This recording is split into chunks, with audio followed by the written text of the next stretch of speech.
Aslan is a lion, the great lion. Ooh, said Susan. I thought he was a man. Is he quite safe? I shall feel rather nervous about meeting a lion. Safe, said Mr. Beaver. Who said anything about safe? Of course he isn't safe, but he's good. He's the king, I tell you. We've come now probably to the episode that people have been waiting for. We're talking about C.S. Lewis and fiction. This is Cole Fakes. I'm joined by Ben Williams and Terry Fakes. As we make our way through the life and literature of C.S. Lewis, the Chronicles of Narnia, of which this quote is just so illustrative and so maybe overquoted today, is the perfect way to begin a discussion on C.S. Lewis, the fiction writer. So, guys, we've talked about C.S. Lewis as an apologist. We've talked about his life. Now we've come to what he's probably best known for, which is his fiction writing. And I just want to point out here at the beginning how odd it is in some ways that you have someone of the towering intellect like C.S. Lewis, somebody who is not only just a great apologist, but a great scholar in his own right, enshrined in some ways in the high ivory tower of academia, who is probably best known now for writing children's stories. And that combination is just not seen in very many people. But Lewis does this at a level that is the bar for someone who's able to channel the deepest truths and scholarly insights with accessible, readable, delightful children's books. And so as we move through his life, I think one of the things that's worth mentioning is the circumstances that surrounded him writing fiction. It was something that spanned almost his entire life, and then his output was just a very small window of his life. Yeah, if I was reading the other day from his introduction to Paradise Lost, which is very academic, and I thought, if this man had walked up to me and said, I'm thinking about writing a book for children, I would have told him to rethink his choices. That maybe was not the genre for him. And yet he pulls it off, and he does it so well. He's not even writing in his own genre, whether it's scholarly or he's a student of medieval and classic literature, but he's not writing that. He definitely draws from all that, but he finds this ability to speak. He writes science fiction. He writes for children. He does all these different things, and he does it well, which is just incredible. For any of us amateur writers, you just awe at what he's able to accomplish in so many different areas. You know, I wonder if his fiction came from a different well, because I'm like you, Ben. I did not come to C.S. Lewis through his fiction. It was actually the last thing of his that I read. And from my view, you know, he's got the academic Lewis and his interest in more intellectual side of myth and so forth. But, you know, the circumstances of this, thinking about World War II, and you know that during the Blitz or before the Blitz on London, they sent children, you know, en masse to the countryside. And while Lewis had no kids, I mean, he wasn't a kid person particularly, he ends up with, you know, these children out in the countryside and staying with families. And I think that was a spark. And I think in a sense, it reminded him of his world of imagination when he was a child.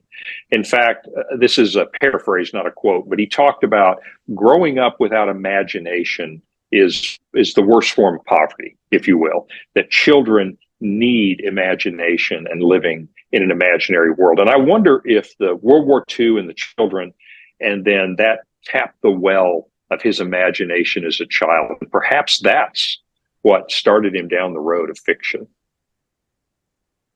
Yeah, so Lewis follows this interesting life course where during World War II, when he becomes internationally well known, his career really takes off, at least his writing really takes off, and his personal life really declines. As we talked about in that final episode about his life, this is the season of his life in the late 1940s where Mrs. Moore's health is declining. His teaching load is getting to be nearly unbearable. His brother Warnie is an alcoholic. In fact, he's hospitalized in March of 1949. And it's in the middle of this, actually in August of 1949, that he signs this contract to write these kids' books. Now, one interesting thing is, while he's best known for the Chronicles of Narnia, which were written between 1949 and 1956, This is not his first foray into fiction. And before this, actually, right at the end of World War II, he writes the Space Trilogy. In fact, the first one comes out before World War II, and then the others come out during and slightly after. The Screw Tape Letters, I don't know if we really consider that a fiction work. I mean, it is fictional, but maybe more of a Christian kind of devotional work, comes out in 1942. The Great Divorce, which is fiction, but again, really dealing with these truths about the Christian life, comes out in 1945. And then it isn't until 1950 that The Lion, the Witch, and the Wardrobe comes out. Of course, it's written first, and then The Last Battle comes out in 1956. So like I said, you've got this kind of expansive period of his life where he's thinking about fiction, and then really a total of about 7 books in 7 years where his great works of fiction, the Chronicles of Narnia, are written and published.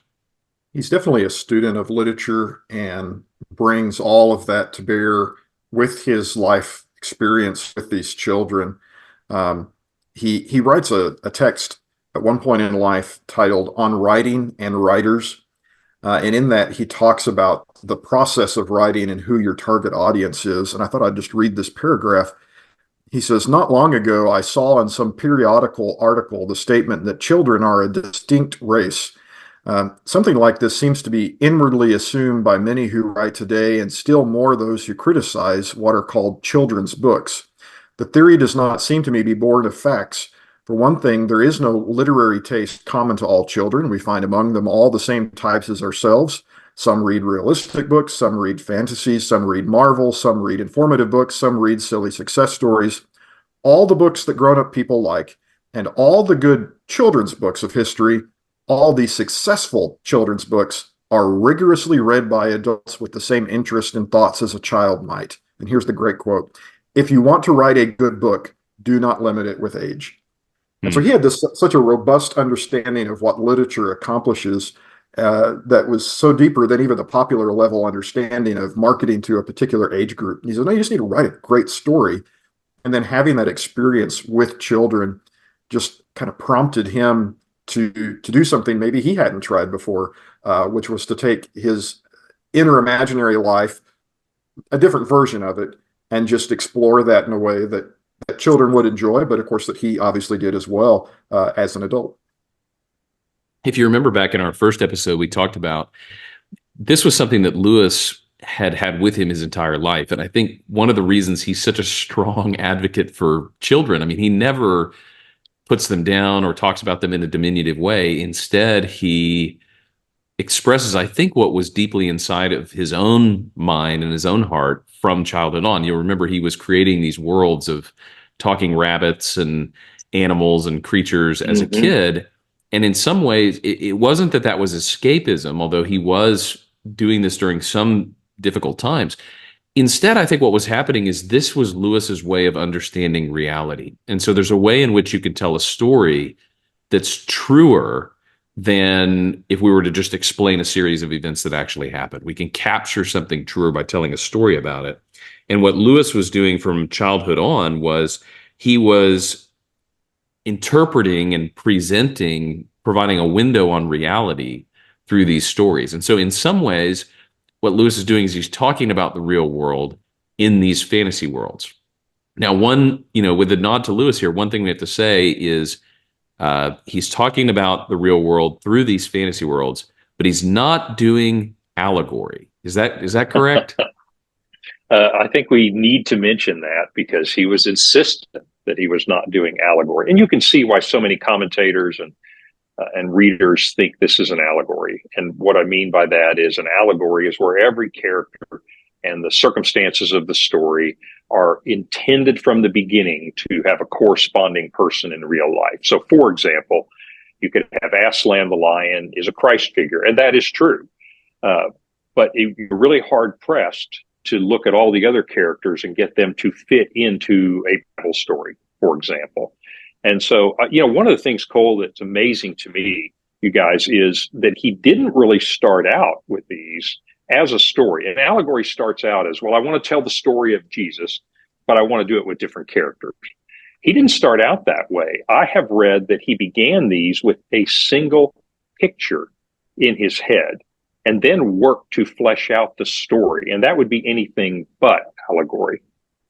Yeah, there's a subtle but important difference there. And I think it was actually in Lewis's review of Lord of the Rings where he points out the difference between allegory and myth.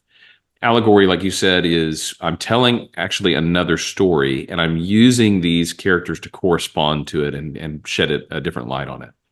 Whereas myth takes something that is true, an image, like Lewis does with these books, and expands what is best or what is worst about humanity and details it. So it takes something, instead of saying, this is we think like the Wizard of Oz, for example, has all these characters that line up with different historical figures, and it tells that story.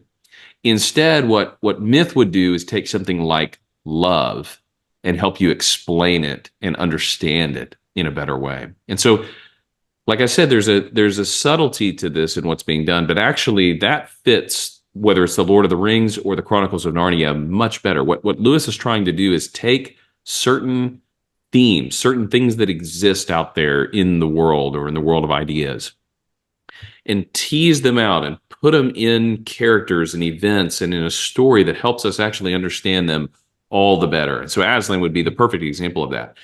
Aslan is a Christ figure in the sense that he helps us to understand what Christ does. That Aslan is not an allegory for Jesus Christ in that he follows his exact life and does all the same things. He rises from the dead, but that's to teach us about the character and certain points about the life of Jesus. I would love to have had this conversation with Lewis because I do struggle to see the distinction between something that seems pretty allegorical but is not an allegory. But he is the fiction expert, and if he says it's not an allegory, then it's not. But it is definitely a use of fiction that flaunts all the normal boundaries that we have. And Jesus does the same thing. A parable is clearly fictional in the sense of it's not a historical narrative, and yet it's more true than a lot of history you might read. That parables are not strictly speaking allegories with a one-to-one correspondence, and yet it's very easy to draw correspondences from parables of Jesus to people and places. When you read the book of Revelation, the line gets even blurrier where it's clearly not like the book of Acts where you're just reading a historical straightforward narrative. And yet if I were to call Revelation fiction, I might get into some trouble. I mean, it's kind of a different category. Are there allegories in Revelation? Probably. Is it an allegory? Not exactly. And so I think Lewis probably understood better than I do the contours of the genres of fiction and how they could be used and how the Bible even uses them in a way that he thought he could do as well. I think that's a good point. I would make this observation, and this is what helped me on this. I'm not rebutting what you're saying because I do think it's easy to see allegory, but I wonder if in Lewis's case, he comes to these stories, these ideas, and he comes with a worldview. He comes with a certain framework. And it is not surprising to me that this Lion, Witch, and Wardrobe started out as a story in which he had a picture in his head of a fawn out in a snowy landscape with an umbrella and some packages. And now it takes off and becomes a story. But I would expect the contours of that story to reflect what Lewis believed. And so to some extent, it is going to be a little bit allegorical because it's going to reflect his categories of thought. So I may be splitting hairs there, but it seems to me he came, if it is allegorical, he came at it the wrong way around. Yeah. He writes in a letter in 1961 that there was an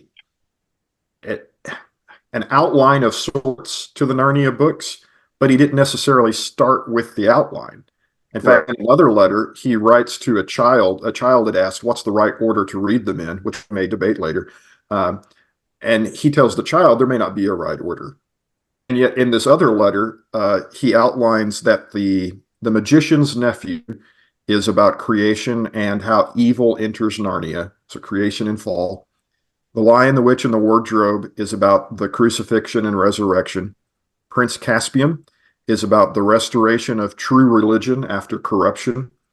The Horse and His Boy is about the calling and conversion of a heathen. The Voyage of the Dawn Treader, he says, is about the spiritual life, especially in Reepicheep. The Silver Chair is about the continuing war with the powers of darkness. And then, as you might guess, The Last Battle is about the end of the world and last judgment and eschatology. So like he had a sense of it, but as you say, I don't think he started there and said, let me build an outline. Rather, he seemed to have started with a fawn in a forest and said, you know what that makes me Right. think of, and then ends up doing something that's clearly Christian because he thinks like a Christian. Right. Well, I Good think point. this does get to the heart of what Lewis is doing as a fiction writer. In the metaphor that he used, that Alistair McGrath takes up in his biography of Lewis, is a spectacle versus a pair of spectacles. You can study the Chronicles of Narnia as a spectacle in and of itself, something to look at, something to study, something to enjoy. But beyond that, actually, the Chronicles of Narnia and all of Lewis's fiction, in fact, it's probably more overt in the Space trilogy that he's doing this, is that his fiction is a pair of spectacles through which to look at the world. And so McGrath says, we can look at the sun itself, or we can look instead of what it illuminates, thus enlarging our intellectual, moral, and aesthetic vision. We see the true, the good, and the beautiful more clearly by being given lenses that bring them into focus. They are not invented by our reading of Narnia, but they are discerned, lit up, and broadened to sharper focus. And more than that, we see more and we see farther by looking through the right lenses. I think that kind of captures what we've been discussing, is what is Lewis trying to do? He's trying to take something that he sees and then help us see it even better.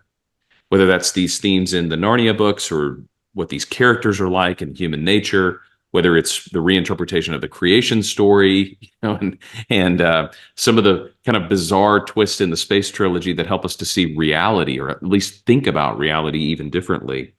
I was trying to distill this down into a couple of different words that describe what the impact of Lewis's fiction are. And the first one that I came up with was enchantment. And one of the reasons I thought about this is in Alec Jacobs' book, which is called The Narnian. He organizes the whole book around this theme of enchantment. In fact, he writes, Lewis's mind was above all characterized by a willingness to be enchanted, and that it was this openness to enchantment that held together the various strands of his life: his delight in laughter, his willingness to accept a world made by a good and loving God, and in some ways above all, his willingness to submit to the charms of a wonderful story. What do you guys think about that, and the word enchantment to describe Lewis's life, but also his fiction? I would definitely go with that. And I'll give you one example. One of the reasons, anticipating my answer later to what's my favorite, but I do like the Narnia series for this reason. He opens up an entire enchanting world. And I want to compare it to something else that I like, Harry Potter. Harry Potter is not an enchanting world. It is a group of people that come into the existing world and do different things. And it's a delightful story. I'm not bashing Harry Potter, but there's a big difference here. This whole world is enchanting. And so to me, that really resonates with me, because one of the things I liked about the world of Narnia that he created is its inherent enchantment because of the creatures that live there and what happens there.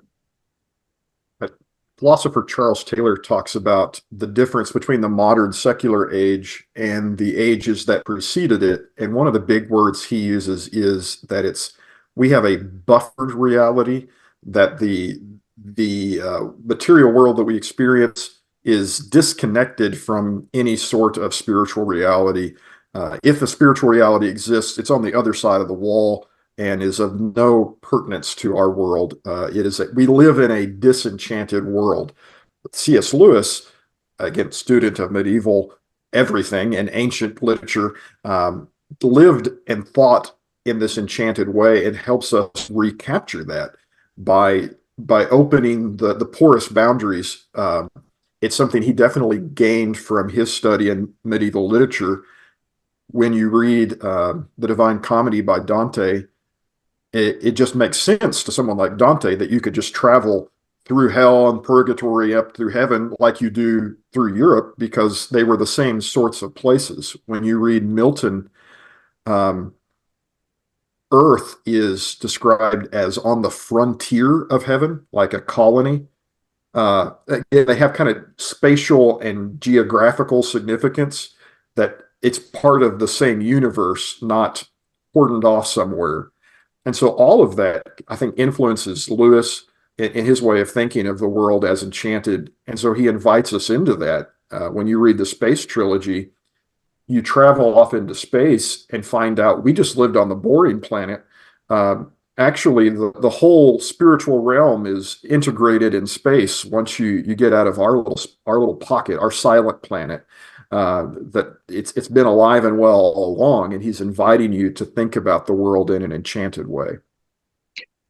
And that really resonates with me. I love your bringing in Taylor's buffered reality and the buffered self, and the idea that we live. And this is one reason I think Lewis is as popular today as he is, having been set so long ago in time and in a different kind of world of World War II. But I think he's popular today because we do live in an impoverished little world. And to borrow from James K.A. Smith, he talks about when you look at the worldview of our world, there are cracks in it. And one way to think about Lewis is he shows us what happens if you look through the cracks and see something bigger. So coming all the way around, Cole, I think you're choosing the word enchantment here is really incisive. Well, to come back to enchantment and children, as you guys are saying, it's easy as adults to kind of just get in with the tide of our buffered selves and our disenchanted world. I think that James K. Smith quote has always resonated with me when he talks about the iron ceiling or whatever. He talks about the dome that is over our reality. Mm-hmm. And what Lewis is doing is actually not trying to re-enchant the world. He's trying to pull the veil back on what the world is really like. And that's where something like The Great Divorce, for example, I think is such a powerful book.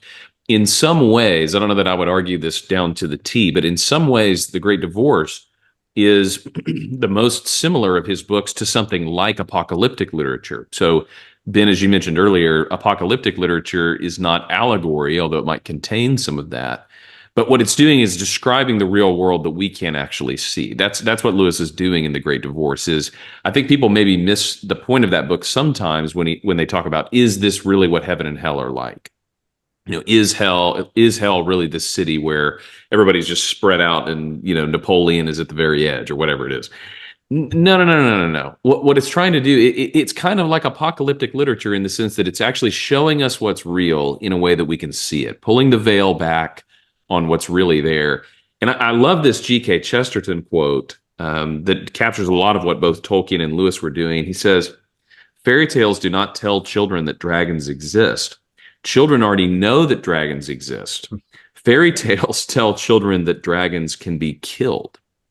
I love that quote because that's really what Lewis is doing. Kids haven't bought in some ways to the way that we see the universe, and so they're more open to seeing it as it is, where you can have something like, you know, a talking lion who lays his life down. We say, well, lions can't really talk. We've got to find a correlation to what this really means. But in some sense, the lion laying his life down is the truth. That is reality at a deep level. And so what happens for us when we read these books is we are actually guided into seeing the world as it actually is. And there's something so powerful about a fiction writer who can write about what's real in such a potent way. I agree. I think, you know, as we talk about this, it occurs to me, and I'm not making a parallel between Jesus and C.S. Lewis here, but that's exactly what Jesus was doing. He was doing it in a different way. But you talked about the parables. He's coming and he's not saying, I want to give you a new idea. He says, I actually want to pull the veil back. Like you said, Cole, I want to show you what the world's really like. I want to show you the parts that you can't see. And to that extent, Lewis is using fiction to do something very similar, I think. There's a sense in which, and I think Lewis says this at one point, he's almost trying to re-paganize the world, that like the pagans saw the world wrong, but the secular man doesn't even see the world. And so Hmm. by helping us see more of it, then we can say, now here's the way you should see it. But for the modern man, there's so much of the world he doesn't even bother to look at, that the fiction created an opening for that. Yes. And to go back to something that you guys have mentioned earlier, this begins for Lewis with images. And I can't help but think about in Surprised by Joy, this is the way that he describes his experience with joy, is he was captured by the powerful feelings and emotions that were attached to these images. So one of the things that arrests the child C.S. Lewis is the idea of fall. That's something that just captivates him, or Balder the Beautiful, who is dead, or these. It's not just the stories; it's this potent image.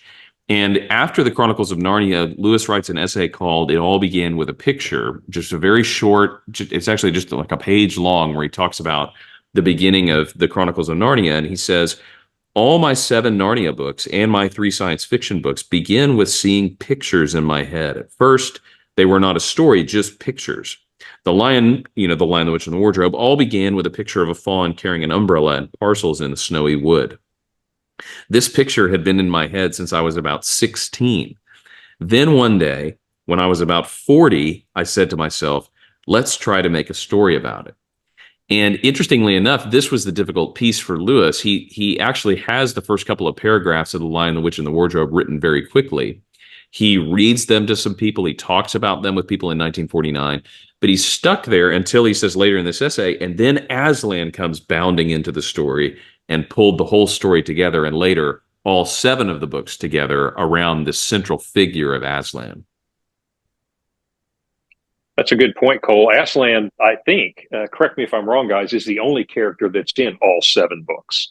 And so he does, pull the story together. And back to our discussion, Ben, about allegory, if he did do something allegorical, he did it backwards, in that he starts with the image, and now Aslan comes in to pull everything together. In his space trilogy, there's an element of that image driving the story. My favorite of the 3 is Perelandra, which is based on his image, an image in his mind formed from the Venus Aphrodite myth. I mean, he's thinking about that story, which he then puts on the actual planet Venus, and then retells this image of Aphrodite being born out of the sea, only he gets there and it's Eve, a second Eve, an Eve as if she had been on Venus. And it's this other story. But it starts out with this image of his head of Aphrodite, the planet Venus, and this kind of concept that he's kicking around. He had a lot of interest in astronomy. A lot of his it's a back of the shelf kind of thing, but there's a lot of planetary references, even outside of his space trilogy, in all of his writings, that he had this notion of cosmology and how that connected with ancient myth that, again, lived in images in his head. And he would sometimes just kind of pluck one out of the air and a story would come out of it. There's a really interesting book for anybody that wants to go deeper into this called Planet Narnia. Yeah. And in it, Michael Ward argues that the planets are actually behind each of the Chronicles of Narnia. And it's not just the planets themselves, it's the ancient understanding of cosmology and myth that went with each of these planets and gods and the things associated with them. And it's fascinating because one of the arguments, or one of the criticisms against the Chronicles of Narnia versus something like The Lord of the Rings, is it's not as methodical, it's not as tight, it's not as consistent. But if you read through Planet Narnia, what you realize is there is a consistency here. There is an amazing sense of a complete world that's not as much connected in terms of genealogies or things like The Lord of the Rings, but in terms of this world view, this vision, or this connected myth that is in the background. And I think that revolutionized the way that people actually read the Chronicles of Narnia. You're not just like sitting there thinking of Mars and Venus and Mercury the whole time, but you are thinking there's something distinctly thematic about the way these books are written that correlate with a broader scheme of understanding the universe. He does something that I think you'll even point out in probably your next major theme is that Lewis is really good at show versus tell. That again, because it starts with an image, he may have an argument he wants to make or a concept, but he's going to show it to you rather than tell you. So you can read the whole series and not think, here he's going to talk about Venus. You're not thinking Right. planets, but it's clearly demonstrated in the work. And having dabbled a little bit in fiction writing, I'm not any good at it. That's so hard to have a concept and not just telegraph it to the reader, but demonstrate it. I know there's a great quote from J.K. Rowling, who talked about the struggle. Whenever she had something complicated to say, she needed some exposition, she would just have Hermione Granger say it, because Hermione knows everything, right? That it was hard to do world building without a narrator to say, and now here's what's going on. And Lewis kind of just does that really well.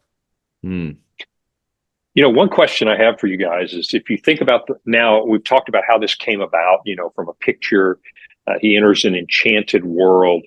You have the question of what are some of the key themes in this? And what I mean by that is the more typical themes you might see in lasting literature like this is that it talks about the battle between good and evil.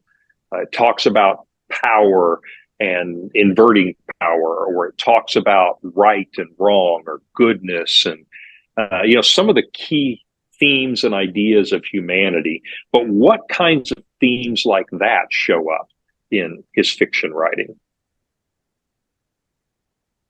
Lewis has a sense, almost intuitive, of the shape that fiction can take. And so in mythology, there are just trajectories that good stories take. And that's, as we've talked about in other podcasts, he came to believe those were true trajectories, true arcs with false information, as it were, but that Christianity was the truth of that. And so you see those trajectories, and that may be what you mean by themes in so many of his writings, the idea of substitution, of Aslan dying on behalf of someone and being conquering death. In his mind, that's just the shape of the universe. That's the way any good story should go. And it's definitely the story of Jesus. It's true. So that theme plays out.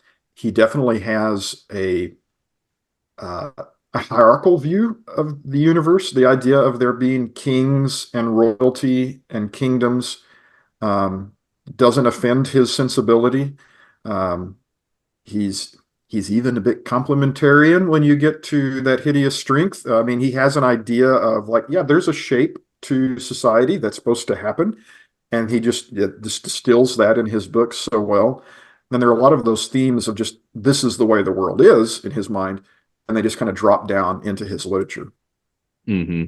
That's a great point. He has a shape for fiction, and he understands the shape of the world, and those two actually correlate with each other.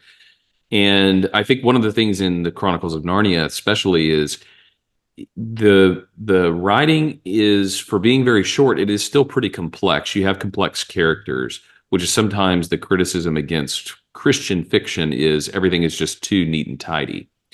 Lewis is able to write complex characters, as is Tolkien, but he's also able to present a morally coherent universe. Good is good and bad is bad, and the characters know the difference. They don't always do that, but that's what makes it very human. That's what makes it complex. But you're never wondering, and this is maybe the difference between a lot of modern, or maybe we'd say postmodern fiction, is there is a discernible morality and ethic in the universe in Lewis's fiction, just like there is in The Lord of the Rings. And the characters are real enough in that struggle to identify with, but they're not so confused that you can't figure out who's good, who's evil, what's right, what's wrong. Cole, I think that's a really key point. And for me, it's one of the things that made me love his fiction is sometimes when you're trying to express your worldview, or you're trying to make a point of, there's good in the world, there's evil in the world, your characters become very one-dimensional. They're either all good or they're all evil. And of course, he's living in a time which I could almost forgive him of that. We have to remember he's face to face with the evil of Nazism and Hitler. And it was a world that was all good, all evil, because the contrast was so stark. And yet, his characters are real people. They're not all good, or at least not all the time. And, there's a little bit of sympathy, for the bad. In other words, they come across as really three-dimensional characters. Mm-hmm. Best example of this and of moral development is in Till We Have Faces, which is probably not one of his best known, but might be his best fiction. It's for him a retelling of Cupid and Psyche, and of course he's got all his mythology back there. But it's the moral development of one woman who, I'm drastically oversimplifying, but she hides her face because her father tells her she's ugly, and she wears a veil. It turns out she's also, even though she's the main character, there's something about her that's ugly on the inside too, that her love is not a good love. She consumes things she loves. She damages things she loves. And then through the story, she develops and she's hostile. She's angry at the gods because they're distant from her. But at the end, she removes the veil, and it turns out she is lovely, and she's been transformed. And now, because her face is clearly seen, she can see what the gods are doing. And so it's this sense of moral development throughout the story, even in the main character, who's not perfectly and unimpeachably good. In fact, she has desperate flaws that she and you as the reader have to discover as you go, is a huge theme in Lewis's writings. His notion, we might struggle with this theologically, but he would not put soteriology, salvation and sanctification in ironclad, hermetically sealed containers. For him, that there's this moral development throughout life and even into eschatology. In Mere Christianity, he talks about people in heaven will say, we've been there all along. That like you're being transformed into God's people, and you just get there by virtue of the story that God is writing. Ben, what you described there is a great illustration of what this third word is, which is argument. That Lewis is actually he's making the case for things through his fiction. He's making a case about the way sanctification works. Making a case for the way that people develop and fatal flaws and all this kind of thing. And what's interesting though is I've never found the Chronicles of Narnia to feel preachy. Some of that is because I agree with the underlying message that he's sending. Right. But if you read fiction that's coming out today, much of it is so preachy, it's hard to stomach. And I say this as a person who doesn't read much fiction. And this is one of the reasons, is I'd rather just read your nonfiction case for whatever it is that you're trying to say, as opposed to this kind of not so cleverly disguised story telling me what you really wanted me to know anyway. I don't get that sense with Lewis, though. And with some of the other writers in this era, they're clearly trying to make arguments, but they're not doing it in a way that's quite so on the nose. There's still an enjoyment and a wonder attached to it. And I came across this quote this week. It's from J.I. Packer, and it's in a little essay that he wrote for Christianity Today called Still Surprised by C.S. Lewis. And he says the enduring appeal of Lewis is the blend of logic and imagination, that all of his arguments are illustrations in the sense that they throw light directly on realities of life and action, while all his illustrations are arguments in the sense that they throw light directly on realities of truth and fact. That is a brilliant characterization of what makes Lewis such a great fiction writer. Is on the one hand, his illustrations, his fantasy, all of this is able to throw light on real life, has the zest of life in it. And on the other, he's actually able, through these illustrations, to talk about truth and fact in these arguments. He's actually presenting you with something about the real world. And his modern imitators don't do it as well, whether they be Christian or non-Christian, but I would say especially non-Christian. So I'm a Disney Plus subscriber, and I love Star Wars and Marvel and all the great stories of the modern age, and I like to share them with my kids. But I'll say my 14-year-old son the other day, not a C.S. Lewis scholar and not a literature professor, he said, Do you think Disney will ever make something that's not like shoving a social idea down my throat?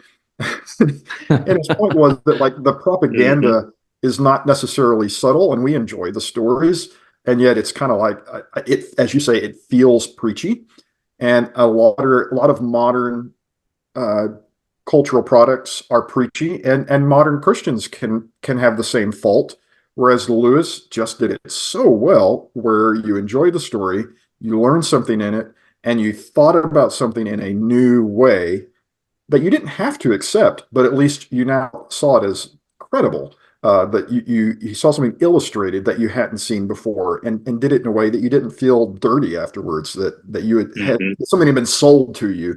You had been tricked into something at the end of the story. It's just like, oh, that's a believable story. I like that. I don't know if it's true, but I like the way it went. He did that really well. Yeah, it comes back to that metaphor that we talked about earlier is if the fiction then is putting on a pair of spectacles, it's not just that you're looking at it anymore and the distinct message that it's presenting. It's that it's presenting something to you in such a way that now you're looking at the world through it. And that's part of the difference is all fiction is pointing towards something. Some of it is very self-referential. Some of it is allegorical, pointing to, a specific event. But most of it is in the middle. It is presenting you with something in and of itself, but it's also presenting itself to you as a way of seeing the world. And I think what Lewis does so well in his fiction is he sides on the pair of spectacles. There's obviously a lot to look at in the Chronicles of Narnia, the Space Trilogy, and these other works that he's done. But more than that, once you step into that world, you can't help but look at our world the same way ever again.